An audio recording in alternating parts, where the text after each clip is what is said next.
A black hole is a fascinating and enigmatic celestial object that results from the gravitational collapse of a massive star.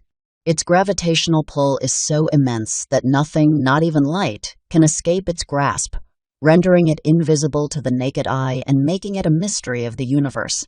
Black holes are characterized by an event horizon, a boundary beyond which the escape velocity exceeds the speed of light. Black holes come in different sizes, ranging from stellar mass black holes, which are a few times more massive than our Sun, to supermassive black holes found at the centers of galaxies, containing millions to billions of solar masses. As matter gets pulled towards a black hole, it forms an accretion disk, emitting intense radiation and X-rays due to the immense gravitational forces and friction. The study of black holes has revolutionized our understanding of fundamental physics and the nature of spacetime. Einstein's theory of general relativity provides the framework for comprehending their behavior.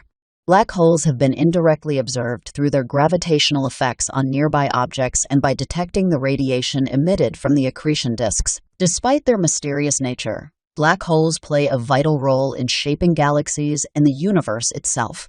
They have captivated scientists, philosophers, and the public alike, inspiring a constant quest for knowledge and pushing the boundaries of human understanding in the realm of astrophysics and cosmology.